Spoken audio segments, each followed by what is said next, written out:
दिवाना तुझा मिया तुझा आशिक झालोय ग पाहून आता तुझी काकू दिल घायल झालंय ग सांग लव मॅरेज माझ्याशी घडशील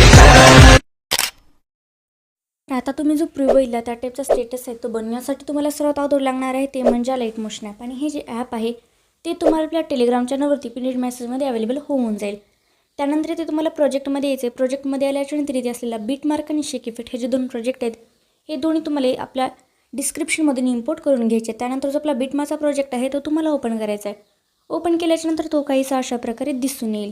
त्यानंतर सिम्पली तुम्हाला प्लसवरती जायचं आहे, मीडियावरती जायचं आहे. मीडियावरती गेल्याच्यानंतर आपल्या मॉडेलचा एक इमेज तुम्हाला ॲड करायचा आहे. त्यानंतर या ऑप्शनचा यूज करून नेक्स्टवर जायचं आहे आणि या 4th नंबरच्या ऑप्शनचा यूज करून तुम्हाला या इमेजचा जो उरलेला पार्ट आहे तिथून ट्रिम करायचा आहे.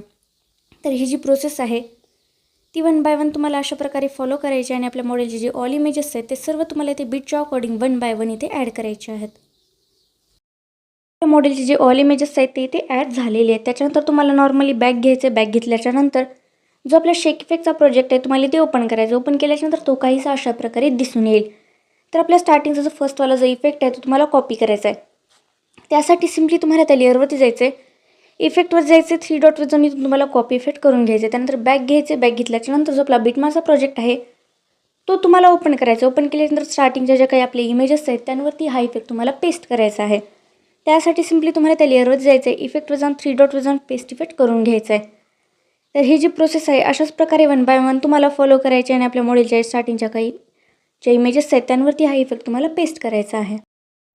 तर ही जी आपली लास्ट इमेज आहे त्या लास्ट इमेजवरती जो इफेक्ट तो देऊन झालेला आहे. त्याच्यानंतर तुम्हाला बॅक घ्यायचे. बॅक घेतल्याच्यानंतर जो आपला शेक इफेक्टचा प्रोजेक्ट आहे तुम्हाला ओपन करायचा. ओपन केल्याच्यानंतर जो आपला 2nd नंबरचा इफेक्ट आहे तो तुम्हाला कॉपी करायचा आहे. त्यासाठी त्या लेअरवरती जायचं आहे. इफेक्टवरती जाऊन 3 डॉटवर जाऊन कॉपी इफेक्ट करून घ्यायचं आहे.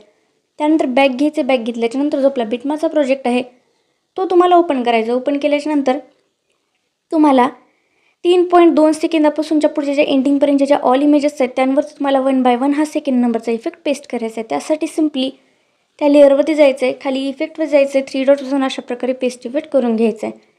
तर ही जी प्रोसेस आहे अशाच प्रकारे 1 बाय 1 फॉलो करायची आणि आपल्या मॉडेलच्या ऑल जे इमेजेस आहेत त्यांवरती हा 1 बाय 1 इफेक्ट पेस्ट करायचा आहे. तर ही जी आपली लास्ट इमेज आहे त्या लास्ट इमेजवरती जो इफेक्ट देऊन झालेला आहे त्याच्यानंतर सिम्पली तुम्हाला वर इथे शेअरवरती जायचं आहे. खाली एक्सपोर्टवरती जायचं आहे आणि या व्हिडिओला तुम्हाला इथून सिम्पली एक्सपोर्ट करून घ्यायचं आहे.